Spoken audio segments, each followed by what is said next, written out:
Hello दोस्तों, नमस्कार। SM किसी चैनल में मैं आप सब लोगों का दिल से बहुत बहुत स्वागत करता हूं। सो दोस्तों, आज के दिन का आखिरी वीडियो है एंड जितने भी अभी तक के लेटेस्ट अपडेट सामने आ रहे हैं वो आपके सामने यहाँ पे रखना चाहूँगा। तो चलिए स्टार्ट करेंगे। सबसे पहले तो फॉर्मेलिटी के साथ ही कि अमेरिकन बाजार कैसा चल रहा है। तो फिलहाल 70 पॉइंट की तेज़ी देखने को मिले। एक बार मैं रिफ्रेश कर लूँ तो 60 पॉइंट की तेज़ी नज़र यहाँ पे आ रही है। ठीक है। सो शुरुआत जो हुई थी वो लाल रंग से ही अमेरिकन बाजार में शुरुआत हुई थी, बट उसके बाद अच्छी खासी थोड़ी बहुत रिकवरी देखने को मिली एंड फिलहाल हम कह सकते हैं मतलब न्यूट्रली चल रहा है, थोड़ा ऊपर थोड़ा नीचे, कोई बहुत बड़ी तेज़ी नहीं, बड़ी गिरावट नहीं है। 0.18% की तेज़ी आप यहाँ पे बोल सकते हो। नेस्डेक की हालत देखें तो लगभग 0.5% के आसपास, इनफैक्ट मोर देन 0.5% से ज़्यादा हम लोग को गिरावट देखने को यहाँ पे मिल रही है। तो कोई बड़ी हलचल फिलहाल तो अमेरिकन बाजार में इतनी कुछ देखने को यहाँ पे नहीं मिल रही, बट अभी हम लोग कह सकते हैं देखिए 1% के आसपास फिलहाल तो अभी ये गिरावट बढ़ती हुई देखने को मिल रही है। इन्फोसिस की बात करें, एडीआर को चेक कर लेते हैं हमारे जितने भी अमेरिकन बाजार में है। इन्फोसिस 1% की तेज़ी है, आईसीआईसीआई बैंक 1% रफली तेज़ी है, एचडीएफसी सवा तो नहीं बोल सकते, 0.30 के आसपास तेज़ी नज़र आ रही है। विप्रो की बात करें 0.5% डाउन एंड डॉक्टर रेड्डीज कहाँ पे चला गया तो 1% की तेज़ी फिलहाल तो दिखा रहा है। तो ठीक ठाक परफॉर्मेंस हमारे स्टॉक्स का अमेरिकन बाजार में देखने को मिल रहा है। देन कल के दिन की बात करें दोस्तों तो 3 इंपॉर्टेंट बड़े इवेंट्स यहाँ पे हम लोग को बाजार में देखने को मिलने वाले हैं। उसमें से 2 इवेंट ऐसे हैं जो कि ड्यूरिंग द मार्केट देखने को मिलेंगे। उसमें से पहला वाला तो यही है कि mid cap and small cap के ऊपर जो रिपोर्ट निकाली गई थी जिसका भूकंप आज के दिन देखने को मिला, क्या वो कल के दिन भी कंटिन्यू रहेगा, ये देखने वाली बात यहाँ पे रहने वाली है। सेकंड, इन्फ्लेशन का डेटा सामने आ चुका है। डेटा की बात करें ना तो ज़बरदस्त कोई अच्छी बात, ना तो ज़बरदस्त कोई ख़राब बात, ओके ओके बोल सकते हैं। ठीक है, 6 के ऊपर है तो हम लोग कैसे सेलिब्रेट करें, बट फिर भी 7 का प्रेडिक्शन किया गया था, उससे नीचे ही है थोड़ा बहुत। तो ऐसा ही कुछ परफॉर्मेंस देखने को यहाँ पे मिला है। तो इसके ऊपर बाजार कैसे रिएक्शन करेगा ये एक देखने वाली बात रहेगी। एंड कल के दिन की बात करें दोस्तों तो यस, इन्फ्लेशन का डेटा आने वाला है। कौन सा? अमेरिकन बाजार का। सो ये कब आने वाला है? हमारा बाजार क्लोज हो जाने के बाद, बट अमेरिकन बाजार ओपन होने से पहले। सो डेफिनेटली इन्फ्लेशन का जो भी डेटा आएगा उसके बाद कल अमेरिकन बाजार में क्या रिएक्शन रहेगा ये देखना इंटरेस्टिंग रहने वाला है। बिकॉज ये चीज़ मज़ेदार इसीलिए रहने वाली है यस, क्योंकि अगले हफ्ते हम लोग को आने वाले समय में FOMC की बैठक देखने को मिलने वाली है। सो डेफिनेटली इन्फ्लेशन का डेटा इस वक्त अमेरिकन बाजार में बहुत ही क्रूशल रोल प्ले करने वाला है। एंड अमेरिकन बाजार की अगर हम लोग बात करें, आपको पता ही है एक्सट्रीम अप या फिर एक्सट्रीम डाउन होने के लिए इस प्रकार का डेटा ज़रूर यहाँ पे कुछ ना कुछ हरकत यहाँ पे ज़रूर करता है। हाँ, अभी अगर जितना अनुमान के हिसाब से अगर डेटा आ जाता है तो इतना कुछ खास परफॉर्मेंस देखने को नहीं मिलता है, बट अनुमान से ज़्यादा या फिर कम ज़्यादा हो जाता है तो एक्सट्रीम रिएक्शन यहाँ पे एक्सपेक्ट किए जा सकते हैं। क्योंकि इन्फ्लेशन का डेटा क्या करता है, यस, रेट हाइक या फिर रेट कट का हमें इंडिकेशन देता है। तो उसमें क्या इंडिया की बात करें या फिर अमेरिका की बात करें, सभी देशों में हम लोग को वही चीज़ें देखने को मिल जाती है। तो कल मतलब हम लोग चेक करेंगे कि अमेरिका का इन्फ्लेशन का डेटा कैसे आता है एंड उसी के साथ साथ फिर डाउ जोन्स में क्या परफॉर्मेंस रहेगा ये देखना इंटरेस्टिंग पार्ट ज़रूर रहेगा। ठीक है, तो चलिए अभी आ जाते हैं कुछ इंटरेस्टिंग स्टॉक्स के ऊपर। तो स्पाइस जेट की बात करें, शुरुआत तो एकदम दमदार क्रैश के साथ होते हुए देखने को मिली। पूरा लाल निशान में वर्क कर रहा था एंड आखिरी क्षण के ऊपर एक खबर आ गई जिसके चलते स्टॉक भाग गया। तो ट्रेडिंग वाला स्टॉक है, आपको जैसे मैंने पहले भी बताया था। तो ज़बरदस्त क्रैश हुए, उसके पीछे का रीज़न तो आपको पता ही है कि कंपनी के जो हम कह सकते हैं MD CEO देखने को मिल जाते हैं। अजय सिंह की अगर बात करें तो सुप्रीम कोर्ट ने तो सीधा बोल दिया, भाई क्रेडिट स्विस का जो मैटर है पैसा वैसा उनको लौटा दो, वरना तिहाड़ जेल में आपको यहाँ पे डाला जाएगा। और मैटर सिर्फ इतना ही नहीं है दोस्तों, इनके अलग अलग केसेस चलते रहते हैं। तो दिल्ली हाई कोर्ट के ऊपर भी अगर हम लोग बात करें, इनका एक और केस यहाँ पे चल रहा था। ठीक है, मैरन से रिलेटेड अगर हम लोग बात करें, वही 100 करोड़ वाला जो केस की अगर हम लोग बात करें तो इनको 100 करोड़ यहाँ पे देना है, ये भी केस चल रहा था। तो अजय सिंह की अगर हम लोग बात करें तो उन्होंने लगभग कुछ तो 70-80 करोड़ के आसपास का पेमेंट कर दिया है। बाकी बचा कुछ 20 करोड़ भी इनको यहाँ पे देने वाले हैं। तो ये वाला जो केस है इनका क्लोज हो जाएगा।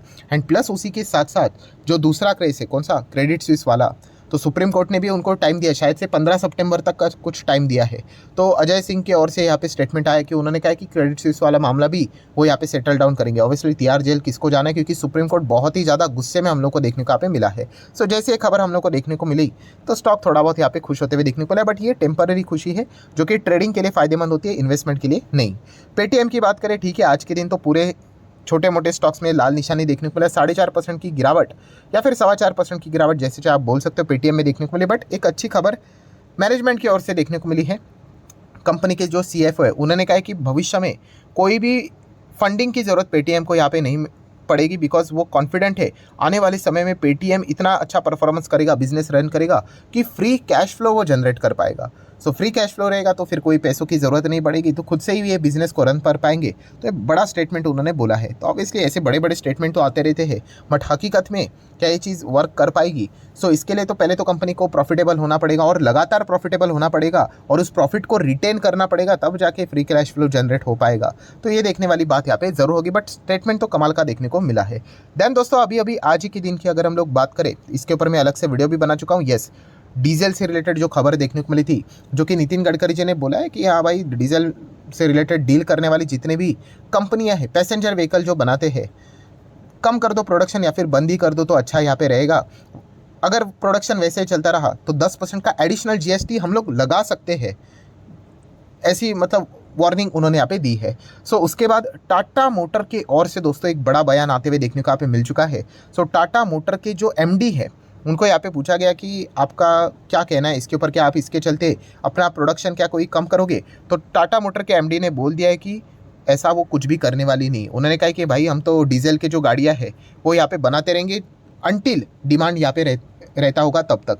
मतलब वो ये बताने की कोशिश कर रहे हैं कि डिमांड रहेगा तो हम लोग तो गाड़ियाँ बनाते रहेंगे। ऐसा नहीं है कि आज ये स्टेटमेंट देखने को मिला इसलिए हम लोग डीजल का बनाने, जो गाड़ी बनाने का जो प्रोडक्शन है वो बंद करेंगे करके नहीं, हम लोग बनाते रहेंगे। सरकार को अगर मतलब वो इनडायरेक्टली ये बोलने की कोशिश करे कि अगर जीएसटी लगाना है 10% का तो लगा दो, उसके बावजूद अगर डिमांड आ रहा है तो हमें क्या फ़र्क पड़ रहा है, हम लोग बनाते रहेंगे। हाँ, अगर उसके बाद अगर डिमांड अगर नहीं आ रहा है देन माइट भी वो शायद से यहाँ पे प्रोडक्शन को यहाँ पे बंद कर दे, डीजल से चलने वाली जो गाड़ियाँ है पैसेंजर व्हीकल उनको बंद कर दे। ये फिलहाल वो बोलने की कोशिश यहाँ पे कर रहे थे। सो कुल मिला के बताने की बात क्या है कि उन्होंने बोल दिया कि भाई हम तो कुछ ऐसा बंद करने वाले हैं नहीं, जब तक डिमांड चलता रहेगा हम लोग भी यहाँ पे काम करते रहेंगे। देन दोस्तों हम लोग यहाँ पे बात करने वाले, यस, इस लोगों को कोई इंट्रोडक्शन की ज़रूरत नहीं है, एप्पल। यस दोस्तों, एप्पल की अगर हम लोग बात करें तो आईफोन 15 आज लॉन्च होने वाला था एंड दोस्तों इसकी शुरुआत यहाँ पे हो चुकी है। सो आईफोन 15 की बात करें तो आप यहाँ पे देख सकते हो आईफोन 15 लॉन्च हो चुका है, 15 प्लस, उसी के साथ साथ 15 प्रो की बात करें एंड उसी के साथ साथ एप्पल वॉच सीरीज़ 9 भी हम लोग को लॉन्च होते हुए देखने को मिल चुके हैं एंड और भी अलग अलग एप्पल के प्रोडक्ट लॉन्च हो चुके हैं। स्टॉक की बात करें तो 1.5% की फिलहाल तो गिरावट ही देखने को यहाँ पे मिल रही है। ठीक है, देन अगर हम लोग, ये छोटा मोटा अपडेट था, आपको पता होना चाहिए। देन अगर हम लोग बात करें JSW ग्रुप, बहुत बड़ा ग्रुप है, आप सभी लोगों को पता ही है। एंड JSW इंफ्रास्ट्रक्चर करके एक कंपनी है दोस्तों, जो कि शेयर बाजार में नहीं है, बट शायद से आने वाले समय में शेयर बाजार में एंट्री कर सकती है। कैसे? ऑब्वियसली आईपीओ आ सकता है, बट सोर्सेज के जरिए खबर है।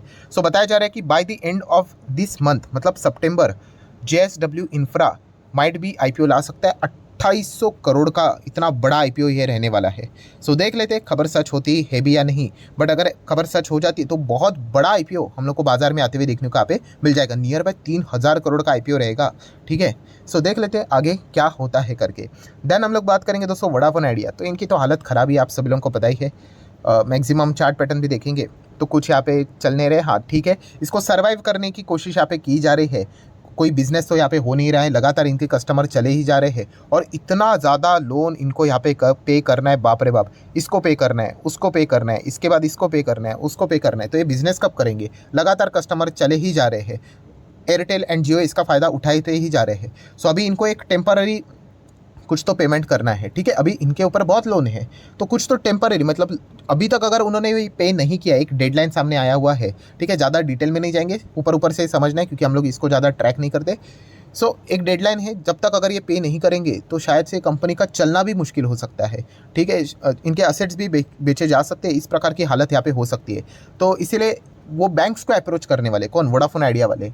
ठीक है, अभी कोई मतलब कौन सी बैंक ऐसी कंपनी को लोन देगी, मतलब वो फंसने के बराबर है। तो उड़ती उड़ती खबरें आती रहती है, बट उड़ती उड़ती में भी जिसका नाम सामने आ जाता है उनकी हालत ख़राब हो जाती है। तो बताया जा रहा है ये SBI को अप्रोच करेंगे। अभी इस प्रकार की खबर पहली बार नहीं है, 20-25 बार हो चुकी है। बट क्या SBI इनको लोन देंगे? इनको लोन देना मतलब पैसा मतलब NPA में ही लिख दो डायरेक्टली, ऐसा ही रहेगा। ठीक है, क्योंकि ये लोन मतलब लेकर दूसरा लोन चुकाएंगे, उसके बाद इनका लोन कब मिलेगा पता ही नहीं चलेगा। तो भाई वोडाफोन आइडिया से रिलेटेड देखा गया तो जो भी बैंक इनको लोन देगी उसकी हालत ख़राब यहाँ पे हो सकती है। यही फिलहाल चीज़ें हम लोग को देखने को मिल रही है। देन बात करेंगे FIS-DIS एक्टिविटीज़। सो आप देख सकते हैं FIS ने कितना माल आज यहाँ पे बेचा है, तो नेट 1000 करोड़ का माल बेचा है, DIS ने कितना 250 करोड़ के आसपास का माल यहाँ पे खरीदा है। सो ठीक है, कोई ज़्यादा चीज़ नहीं है, नॉर्मल चीज़ देखने को मिले। हाँ, मतलब बोलते हैं ना, बुरी खबरें आती है तो एक साथ आती है। तो भाई साहब ब्रेंट हमारा मतलब हम ब्रेंट क्रूड ऑयल खरीदते हैं, WTI नहीं खरीदते, ये अमेरिका वाला है WTI। सो ब्रेंट की अगर हम लोग यहाँ पे बात करें, बहुत सारे लोग पूछते भी है सर ये अमेरिका और ब्रेंट ये क्या अंतर क्या है क्रूड में। बहुत ही सिंपल, ये ना जो क्रूड रहता है ये समंदर वाला रहता है और जो दूसरा है वो ज़मीन वाला रहता है। ठीक है, जो समंदर वाला क्रूड होता है ना वो बताया जाता है कि अच्छे क्वालिटी का होता है। ठीक है, एंड जो ज़मीन वाला रहता है वो इतना कुछ खास नहीं रहता है, ऐसा बोला जाता है। मेरे को इसमें एक्सपर्ट तो हो नहीं, सुनी सुनाई बातें आपको बता रहा हूँ। सो हमारा वास्ता किससे रिलेटेड होता है, हमारा वास्ता इससे रिलेटेड है। ठीक है, ब्रेंट क्रूड की अगर हम लोग बात करें तो 92+ चल रहा है, बाप रे बाप। मतलब हम लोग यहाँ पे कह सकते हैं कि अगर बियर को मार्केट में परेशानी छोड़नी है तो इस प्रकार की चीज़ों को लेकर वो बार बार ट्रिगर यहाँ पे चीज़ों को करवा सकते हैं। तो ये चीज़ें भी देखने को मिल रही है। देन अगर देखा गया तो आज के दिन TCS मतलब बड़े बड़े कंपनीज हम लोग को थोड़ा अच्छा परफॉर्मेंस देते हुए देखने को मिले, लार्ज कैप अच्छा खासा परफॉर्मेंस देखने को मिले है। सो TCS हम कह सकते हैं 2.5% की तेज़ी है। ऑलमोस्ट जो इसका खराब परफॉर्मेंस यहाँ पे चल रहा था, खराब मतलब क्या कि टॉप लेवल पे बाद ये ज़बरदस्त नीचे आया था, तो उसमें से बहुत कुछ हद तक 50% रिकवरी होते हुए देखने को मिल रहा है एंड वापस ये अपने पुराने लेवल को टच करने की ओर आगे बढ़ते हुए देखने को मिल रहा है। सो अगर मिड कैप एंड अगर स्मॉल कैप से अगर पैसा अगर शिफ्ट होगा तो डेफिनेटली वो लार्ज कैप की ओर होगा। एंड अगर ऐसा हो जाता है तो माइट भी इन कंपनीज़ की ओर, मतलब ये सिर्फ TCS की बात नहीं है, जो बाकी भी लार्ज कैप कंपनी हम लोग को देखने को मिल जाते हैं इंडेक्स लेवल की, वहाँ पे अगर पैसा शिफ्ट हो जाता है तो वहाँ पे हम लोग को अच्छी खासी तेज़ी देखने को मिल सकती है। सो ठीक है दोस्तों, जितने भी इंपॉर्टेंट अपडेट्स है सारे यहाँ पे आप लोगों के सामने यहाँ पे रख दिए हैं। वीडियो अच्छा लगे तो चाहो तो लाइक एंड शेयर कर सकते हो। एंड डीमैट अकाउंट अगर आपने अभी तक ओपन नहीं किया है तो लिंक नीचे डिस्क्रिप्शन में 25 वीडियो की लिस्ट आपको बिल्कुल फ्री ऑफ कॉस्ट मिल जाएगी। आपका नाम, कौन सा अकाउंट आपने लिंक के थ्रू ओपन किया प्रॉपर्ली कमेंट्स में मेंशन कर दिया तो हफ्ते भर के अंदर सारे लेक्चर्स मेरे साइड से फ्री ऑफ कॉस्ट प्रोवाइड कर दिए जाएंगे ताकि आप शेयर बाजार को आसान भाषा से सीख सको। So that's it, thank you very much दोस्तों, we will be meeting next video, तब तक के लिए बाय बाय।